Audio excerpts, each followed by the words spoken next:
Welcome to Tennis Spin, where we put our spin on your tennis. All right, guys, so everybody's got foot problems out there. I called in an expert. Stay tuned.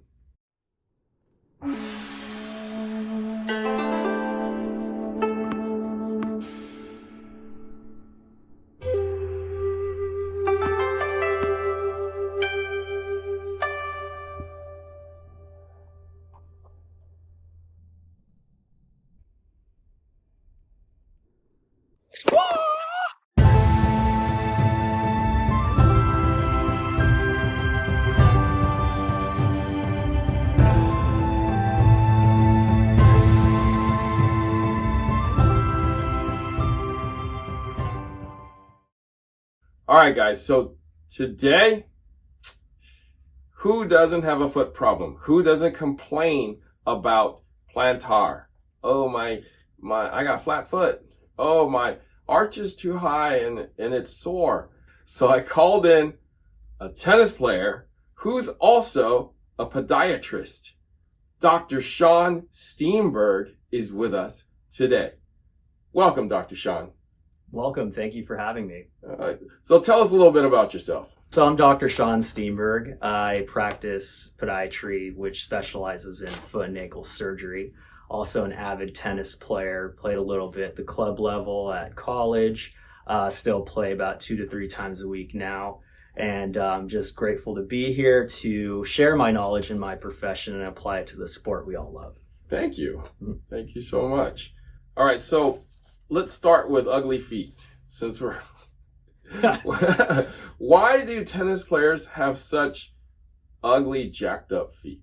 Well, I mean, a lot of it can do with the type of activity they're doing. Tennis players involve a lot of running, forward, backwards, medially, laterally. So a lot of punishment actually goes to their feet. So anytime you have that, your feet are going to build up ways to naturally cushion that trauma. Calluses, the nails on their toes can bang into the shoes, creating discolored nails.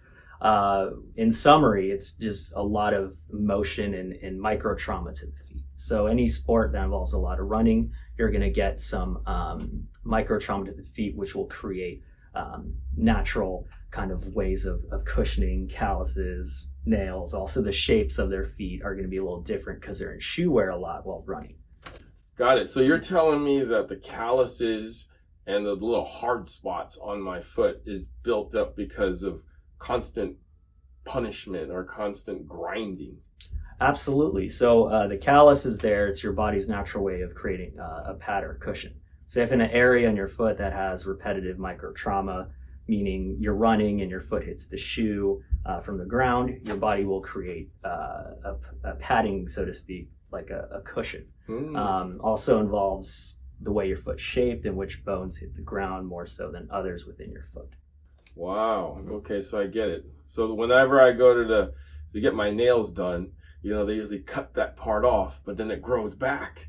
Mm-hmm. Right? So yeah. It's just my body's way of trying to protect that part of my body, that part of my foot. Exactly. All right, so how do we protect those parts of our feet that are constantly being, let's say, traumatized? Mm-hmm. Will thicker socks help? Heel pads help? Insoles help? Talk to me about that. So a lot of pain to your foot actually is attributed to footwear. So the number one thing you want to do to reduce pain to your foot type is buying a shoe that accommodates your foot. There's questions like, is there the best tennis shoe for your foot? And the answer to that is you should purchase the best tennis shoe that accommodates your foot. So there's different foot types and foot shapes. I'm sure you're aware of that. You have, for example, we'll just use 2. You can have a very broad forefoot or splayed foot, where if you could use my hand as an example of the foot, the toes naturally spread out like this. So ideally, you'd want to get a shoe that is roomier in the front area of the foot, of the shoe design. So that would give you more space for your foot, therefore allowing your foot to move around and breathe a little bit and reduce the amount of like the calluses and pain you would get. The next thing about a shoe is rigidity. So a lot of shoes that are used to play tennis aren't necessarily specifically designed to play tennis. You want a shoe that is rigid and supportive of your foot. That way your foot takes less of the beating from the ground. So things we look for as podiatrists in a shoe, particularly in sports that involve a lot of running, is a rigid shoe that generally bends only in one place.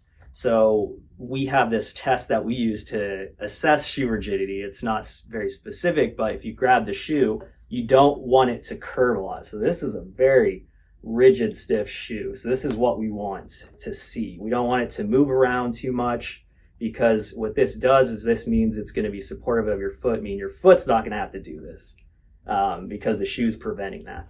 The next thing we want to look at in a shoe is where it bends. The shoe should pretty much only bend at the area of your metatarsal phalangeal joints, or the knuckle bones of your foot per se. So that's right about here. So it's going to bend right here, which is excellent. If it's bending like back here or like super in front of the shoe, it's going to create areas of motion in your foot that your foot's not used to, and that's how you could get pain. So that is what the things you look for in a shoe, especially when you play tennis. Then we discussed how much room you have in the shoe. And then let's say you had a narrow foot where your toes are more like this. You don't want to have too much room here, because your foot's just going to be moving around, bashing into the end of the shoe, bashing to the side of the shoe, the medial part of the shoe, creating potential for blisters. So next thing we were talking about is socks and blisters. So a lot of players you could read about, particularly, I don't know if you guys heard of Roger Federer. He's just some player. I don't know if you guys heard about him. But he is known to wear 2 pairs of socks. And when I first read about it, I was like, why does he wear 2 pairs of socks? That just seems excessive. But it's actually a great idea because it creates more cushioning between your foot and the shoe. So if you double up on the socks, it will drastically help reducing blisters. Mm-hmm. And the thing with blisters is when they get on your foot, they're very painful. And then if you keep getting blisters in that area, once again, your body's going to create a natural barrier to that, and it will create a callus. The calluses eventually get too big, and then they could create a wound. So I do like the 2 pairs of socks in your shoe to help reduce the, friction or micro trauma from your foot into the shoe. So that will help prevent the blisters. So that goes to the point where, is a thicker sock better or a thinner sock better? So that if, let's say, you have an excessively thin sock, that creates more room between your foot and the shoe, which could create the possibility of your foot moving around too much in the shoe, causing micro abrasions to your foot. So it's something to experiment with. You could always try wearing 2 socks and see if that helps. If you find that it doesn't help, you want to wear 1 sock, then you could try a thicker sock. But it's definitely something to keep in mind. I actually do it myself, and I've noticed I don't get blisters anymore. All right, so let's talk about the different, why are there so many different types of shoes on the market? So, when it comes to shoe goals, you can't have a shoe that does everything. So obviously, if a more rigid shoe, for right now, I don't know if shoe technology will change, but when you have a shoe that is more rigid and supportive, naturally it's going to be heavier. So when you have players that want a lighter shoe because running can get weighed down a little by a heavy shoe, you're going to sacrifice things. So the lighter and the lighter the shoe and the shoe that's made more for speed, you're going to sacrifice some support. So let's say we'll use this shoe. Definitely feels lighter, I can tell. But with that, you're going to sacrifice some support rigidity. Obviously, I'm bending it a little bit more, Yep. It's bending right here, a lot more flexible. Now, some people's feet are strong enough and can accommodate this, and they're okay with it. Okay. I'm saying if you have a painful foot, maybe this shoe isn't the best one for you, right? So each shoe has a design goal. So this one, obviously, is speed. This is the Babolat. Jet Mach. The Mach. So these are the emphasis on speed, not necessarily support. Obviously, a normal tennis shoe is going to have more support than, let's say, a Nike gym sneaker or something. So definitely good to have a tennis shoe still. Next, we have the Court Speed. Is that this one? Correct. So this goal of this shoe is still Asics. This one, you have lighter material. So the goal for this is to have something light on your foot. But of course, if you have something light, you're going to sacrifice the support rigidity of the shoe. So this one, I mean, I could really just bend this. So, if your foot can withstand this flexibility, and like if you can tolerate it, I mean, it's a great shoe. But if you have issues with foot pain and whatnot, definitely a more supportive shoe with more stability would be the better option. So you just brought up a point here. Most people who walk into the store, they're like, I want the lightest shoe. Yeah, because they want to have less demand on their feet when they run, and it can help them use less energy when they run, so make them move faster per se, or give them more energy to run. This obviously is stiffer. This is lighter and more, flexible. Right. Now, this is going to protect you from rolling an ankle, right? Well, I mean, tennis shoes in general are built for lateral movement. So if you notice a tennis shoe, they have wider medial and lateral part of the shoe because that will help support the medial and lateral movement in theory, which will prevent like an inversion movement or eversion movement, which could cause ankle pain or strain or sprains to your ankle. So most tennis shoes will have the lateral flare, medial flare. But in regards to both of those shoes, I think in regards to support, rigidity, obviously the Gel Resolution 8 is going to have more support and rigidity in the sole, which in theory could prevent the foot from bending too much, which could lead to an ankle sprain. So obviously we can compare these two shoes. The Gel Resolution, this one, more stable, more rigid. Like, you look at this, I can't bend it. And it only bends in one place. And then the upper of the shoe is more durable, more solid. So that's going to keep the foot enclosed. Now, this shoe, I actually do like the Gel Resolution. I feel like it's a middle ground between these two. You have this one, which is the super supportive tank of shoes, right, from Asics. A little bit heavier. It's the heavier of the models. Then you have this one, which is right in the middle. A very popular shoe. I actually wear this shoe. I'm wearing it right now. Camera can't see it. And then you have this one, which is more for speed. So, minimalist. You always got to figure out what the goal you want for your shoe is. And if you could tolerate a light shoe like this, then your problem's solved. Right. So this is going to make you run faster, right? I wouldn't say it would make you run faster, but it is lighter, So when you have a lighter shoe, the energy demand is going to be as high as, let's say, a heavier shoe. Right. Okay. Great. So let's take a look at another popular shoe here, the K-Swiss.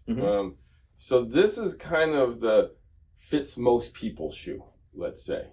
It's it's called the Hypercourt Supreme. So the Hypercourt Express 2 has a similar footbed and last. It's just the Supreme has this part back here to keep you in. So, I mean, I could just, based on this shoe, I can see why it appeals to a lot of foot types. It's got a pretty wide toe box, which is going to allow for a lot of room for the forefoot, but it's not too wide. It's also pretty light. For what it is, yes. Yeah. And then, once again, the upper of the shoe is very durable. It's very supportive of the upper foot. And then, you have this sock liner in here, which is going to enclose the ankle and the heel from moving around too much. So that's another good aspect of the shoe. Also has a very large sole here, so that is going to protect your foot from the micro trauma from the ground. It bends in one spot. It is less rigid than, let's say, something like the Asics Court FF2, but I feel like this shoe is trying to hit or check all the boxes with something that's supportive, light, and appeals to different types of feet with the forefoot area. Now, let me show you the shoe of the year last year. That would be the Mizuno Wave XC Tour 4s. The Mizuno. So this shoe, just by looking at it, reminds me a lot of a very popular shoe that is made by a company that starts with an N, ends with an E. That is also worn by a very famous player that's really good on clay. So it has those same qualities. It reminds you of the cage, right? The cages? Lighter. Yeah, a lighter version of the cage, right? Yeah, this has a better fit though. It's a softer, wider fit. Yeah. So this, another good tennis shoe. It's got this kind of very hard upper, which is going to support the shoe. Your foot's not going to rip out of the shoe. I could also see a pretty good toe box there. It's not too narrow, not too wide. Once again, it's very light, which is great for energy demand.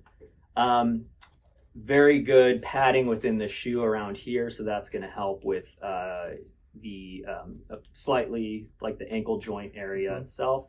Bends in the right place. Pretty good rigidity in the sole here. I'm not really bending as much as some other shoes. So I mean, this is from a visual standpoint and from our little kind of in-store test we do, so far it seems pretty good. Looks like it has some bounce technology or some type of technology in the heel which will absorb impact as well. Most of these shoes do have that. Yeah, so that's very important. I think we're gonna. And this is the update. This is the update. This is the newer version. Newer version. Feel how it's lighter. Even lighter. Even lighter. All right, that's a good trend to go to for tennis. So they extended this out. Oh, great! Right? Yeah. And they like stripped this shoe down a lot. Yeah. Always the goal to reduce weight in the shoe. I could see that they increased this height a little bit to help support the posterior ankle, maybe give some cushioning between the Achilles tendon and the shoe. I think that's a great idea. Definitely lighter.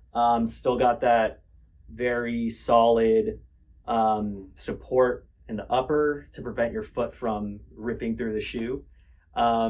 Also has that cushion technology in the heel, which is very important. Bends in one place. Pretty good rigidity. I feel like they kind of fixed that rigidity issue in the sole. I mean, I'm trying to bend this and they got a lot of reinforcement here, so it's really preventing me from doing that too much. So that's a pretty good upgrade that they did there. So that's Mizuno Wave Exceed Tour 5. So you could buy the best shoe on the market, and they come with these prefabricated insoles. Some are very good, but if you have some issues with like the way your arch is supported, or if you feel like the arch is too high, they give you this great option to actually take them out and then replace them with there's some pretty good over-the-counter inserts we can use. For example, we have these, and what you do is you take out the one that it comes with, and then you buy one that accommodates your foot type, and you can actually stick it in the shoe. So important thing about these shoe inserts is knowing what type of foot type you have. So if you have a foot with a high arch, so if you imagine my hand is the foot, if you have a high arch, you want to have something to support the arch, right? Because if I were to hit a surface on the ground with a high arch, my foot is just going to flatten out, and it's going to put a lot of strain on the tendons and the arch of my foot. So we want to support the arch with a good insole. And these insoles are actually designed really well to support your foot and your weight with running. I'm going to use the bending example again. Let's use the one that comes with any shoe. Look how like floppy this is. This is, it's good, it's cushiony, but it's not going to help stabilize your arch of your foot. So we have something like this with a very reinforced plate. So that is not going to bend, and that's going to be able to support your foot. If you have a flat foot, like very me. common, you don't want something with too much of an arch here, because that is just going to aggravate the arch of your foot. So you'd want to get some that are for a flat feet, or if they say low arch, that's something you want to look into. But I think, just baseline, with any type of shoe, I think it's very important to buy an additional insole, because this will help with foot pain and support the arches of your feet, as well as create a better just foundation for your foot when it hits the ground when you run. Guys, these do wear out too. Yes. Okay, they don't last forever. Mm-hmm. How long do custom orthotics last? They're pretty good. Depends on the demand of the athlete. If they hike a lot or if they play a lot of sports, I'd say it's good to replace them every year to 2 years. It really depends on the physical activity you do in them. But they don't last forever. The plastic starts to soften up, and then it kind of loses its ability to support your foot. let's say I get a custom orthotic, it's been 2 years. Mhm. Has my foot changed, or will my foot change? Yeah, your foot can change. There's something called fat pad atrophy. So if we have the knuckles of our foot here, as we age, the padding of the knuckles of our foot wears down. And that, of course, changes the way your foot hits the ground, and it could cause pain. Also, the arches of your foot tend to flatten out more as you age. So then that would also change the way your foot is when it hits the ground, or just overall architecture. So they do change. So that's why it's important to always, keep in mind that your foot needs to be supported, especially in sports, such as tennis. Got it. Mm-hmm. So, final question. Everybody who walks in here, they would like to see and feel the fit of bedroom slippers. They want like Uggs in a tennis shoe. Mm-hmm. That's obviously not what we want, right? I think the Uggs aspect of a tennis shoe is just the cushioning and comfort, which you could change in a shoe. Mm-hmm. I think the two socks application could help with that. Insoles could help with that, and then the room in the shoe. Yeah, the room in the shoe. Mm-hmm. They want it not touching your foot. Right. That's not possible. Yeah, I mean, you're always, like I mentioned before, I think you're always going to sacrifice something. For right now, you're going to sacrifice something in a shoe. If you want to increase comfort and lightweight, you're going to reduce the stability and rigidity of the shoe. And then if you increase the stability and support and comfort of a shoe, you're going to sacrifice weight. It's going to be a heavier shoe. Right. I think there's some other things we could do too. The heel pads is another quick tip we could do. If you have heel pain, people are always asking like, why do I get so much pain in my heels? And why are shoes always so padded in the heel and not necessarily the forefoot? So if you look at a shoe like this, big heel here, different company, Wilson, big heel, Babolat, big heel. They're all big heels. Big heels. Why is there so much cushioning there and not necessarily more so in the forefoot? Because in tennis, you're always on your toes, right? That's what they teach you to help you move faster. The reason being is that the gait cycle of your foot or how you walk, it always starts with your heel hitting the ground. So it's the outside of your heel hitting the ground first, and then you go into something called mid stance, and then that's when your foot kind of flattens up against the ground.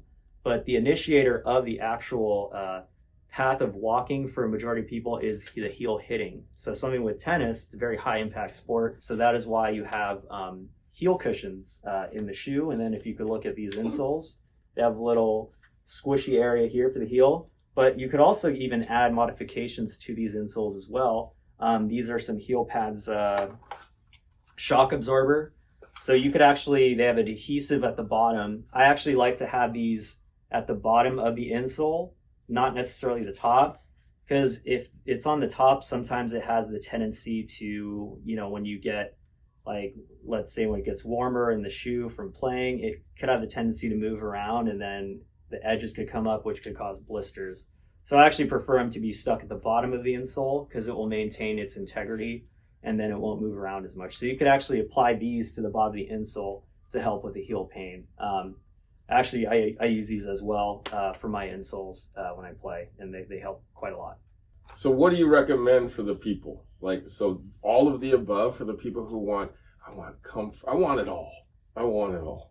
Like, how do we give it to them? It involves a lot of trial by error. So, I mean, if you want a light shoe, try out the light shoes. And if your, issue is foot pain, then you might have to graduate to something with more stability and rigidity. And then you could gradually go up from there. And then let's say if, you go the opposite way, you have a stable shoe and then you start going down in weight and you could still have the ability to play without pain, then that's your option there. And it always starts with, figuring out what type of foot type you have and if the shoe's comfortable on your initial wear, particularly around like the forefoot area. I want to thank Dr. Sean here. Sean, are you on Instagram or anywhere you want people to find you? You can find me on Instagram, InstaSean. That's my Instagram account. If you want to, shoot me direct messages or, just follow me for any type of medical advice, I'd be more than happy to provide that.